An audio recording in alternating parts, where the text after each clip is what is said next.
Hello everyone, welcome to the Panchsheel academy. तो बच्चों, जैसा कि हम लोग वर्क कर रहे थे सारे एमसीक्यूज को कवर करने का 2018 से लेकर 2025 तक के, तो उसी बीच हम आज का नेक्स्ट और लास्ट लेक्चर लेके आ गए हैं, क्योंकि इससे पहले हम सारे एमसीक्यूज कर चुके हैं। Choose the correct, fill in the blanks, match the column और साथ ही वन वर्ड, ये सारे क्वेश्चन हमारे कंप्लीट हो गए हैं। और आज का लास्ट लेक्चर है हमारा, जिसमें हम बात करेंगे ट्रू फॉल्स। ये गलती से प्रिंट हो गया है। आज का जो लेक्चर हमारा है, इसमें हम क्या करेंगे, सारे ट्रू और फॉल्स क्वेश्चन पर हम लोग डिस्कस करने वाले हैं। ठीक है, तो आज का लास्ट लेक्चर होगा हमारा एमसीक्यूज का, जिसमें हम 2023 से 25 तक एमसीक्यूज कंप्लीट करेंगे। और इससे पहले एमसीक्यूज ट्रू फॉल्स के टर्म में नहीं आते थे। 23 से शुरू हुए हैं, 25 तक हम इन्हें सॉल्व करेंगे। तो चलते हैं पहले क्वेश्चन की तरफ। Infrared radiation invented by scientist Ritter, क्या इनको रिटर ने डिस्कवर किया है? नहीं बेटा, इसको डिस्कवर करने वाले साइंटिस्ट जो थे वो थे विलियम हर्शल। विलियम हर्शल ने इंफ्रारेड रेडिएशन को डिस्कवर किया था। तो अगर इसके बेसिस पर हम देखें तो ये हमारा जो क्वेश्चन है ये फॉल्स होगा। Okay, next, in an intrinsic semiconductor the number of free electrons is equal to the number of holes। क्या ये दोनों बराबर होते हैं? तो बिल्कुल सही है बेटा, दोनों ये एक दूसरे के क्या होते हैं, इक्वल होते हैं। तो ये जो हमारा क्वेश्चन है यहाँ पर ये ट्रू है, क्योंकि हम दो तरह के सेमीकंडक्टर पढ़ते हैं। पहले हम इंट्रिंसिक पे गए, प्योर सेमीकंडक्टर्स, फिर हमने कुछ इंप्योरिटी मिलाई और बनाए थे एक्सट्रिंसिक। तो एक्सट्रिंसिक में इलेक्ट्रॉन और होल का रेशियो हम बदल देते हैं, लेकिन इंट्रिंसिक आपके प्योर सेमीकंडक्टर्स होते हैं, और प्योर सेमीकंडक्टर्स के अंदर इलेक्ट्रॉन और नंबर ऑफ होल्स दोनों एक दूसरे के इक्वल होते हैं। This sentence is true. Next हम आते हैं, voltmeter is more superior than potentiometer. तो बच्चों, वोल्टमीटर और पोटेंशियोमीटर दोनों डिवाइस है जिससे हम क्या करते हैं, पोटेंशियल डिफरेंस की कैलकुलेशन करते हैं। ईएमएफ की कंपैरिजन या पोटेंशियल डिफरेंस की मेजरमेंट हम इन डिवाइस की हेल्प से कर सकते हैं। तो जब वोल्टमीटर का इस्तेमाल करते हैं तो ये कुछ करंट खुद लेता है अपने ऑपरेशन को परफॉर्म करने के लिए। तो हमारे जो करंट है, क्योंकि हम जो पोटेंशियल डिफरेंस निकालेंगे वो V equal to I into R से निकालेंगे। अब I में से कुछ करंट ये खुद खा जाएगा, तो आपको पोटेंशियल डिफरेंस कम मिलेगा।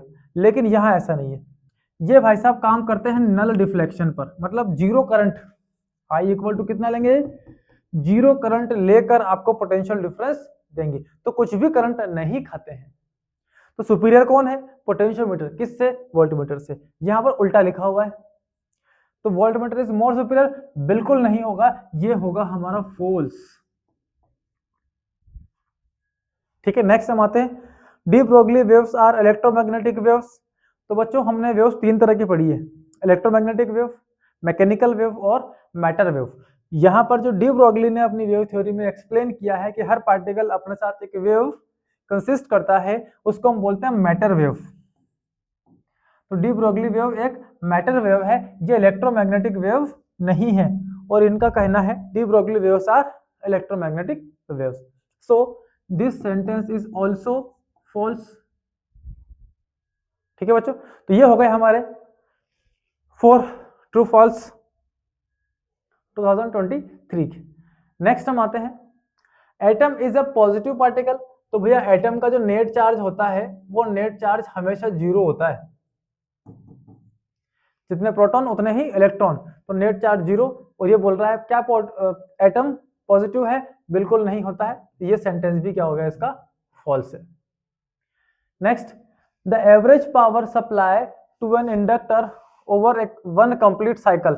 बिल्कुल सही है, ये जीरो होगा। एवरेज पावर हमारी इंडक्टर की हमेशा कितनी होती है, जीरो होती है, इसीलिए ये सेंटेंस आपका क्या होगा, ट्रू होगा। बिना एनर्जी लॉस के ये करंट को कंट्रोल करने का काम करता है हमारा, इसको हम चोक कॉइल भी बोलते हैं।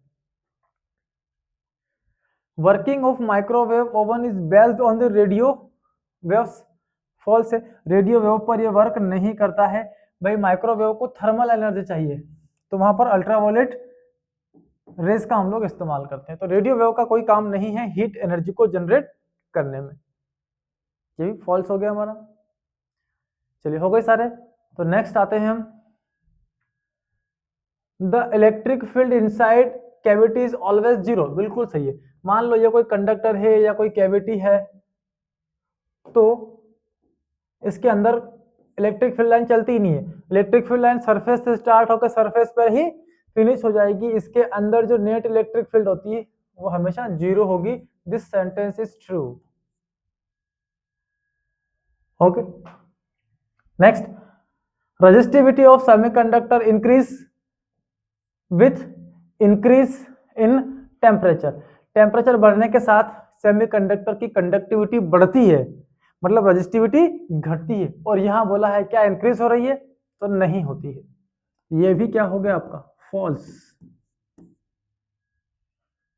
Next, the Lorentz force on a stationary. जब भी बात आए बेटा स्टेशनरी चार्ज की इन एनी मैग्नेटिक फील्ड के अंदर, तो उस पर लगने वाली नेट फोर्स हमेशा जीरो ही होती है।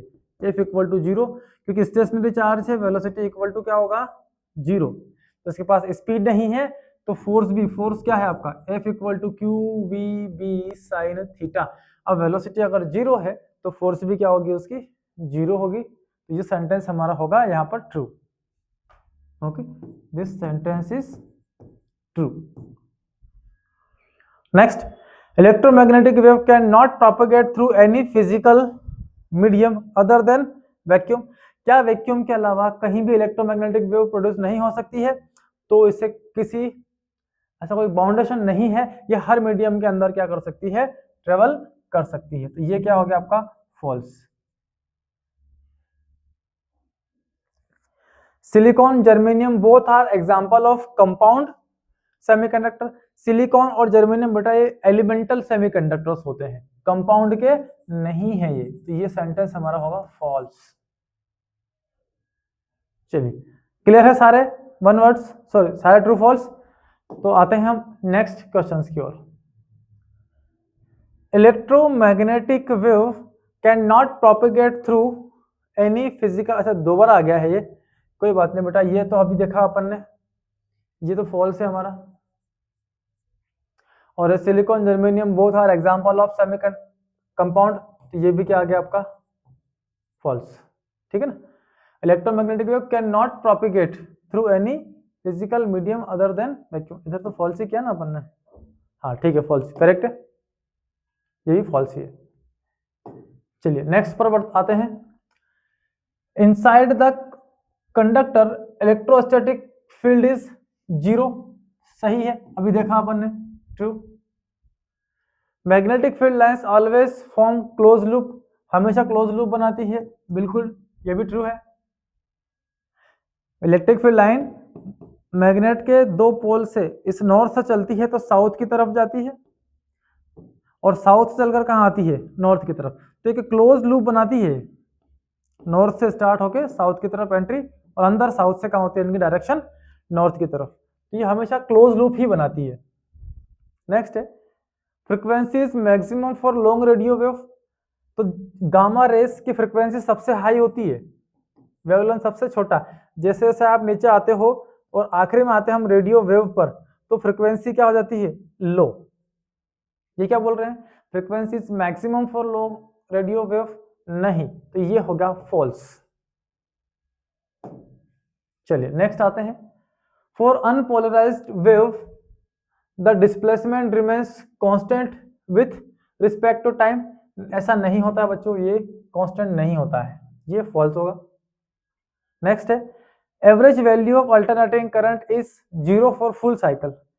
अल्टरनेटिंग करंट की एक कंप्लीट साइकिल के लिए जो वैल्यू है, इसका एक पूरा डेरिवेशन भी हमने सॉल्व किया है। तो ये सेंटेंस आपका क्या है, ट्रू है। ठीक है बच्चों, और ये ट्रू फॉल्स हो जाते हैं यहाँ पर फिनिश।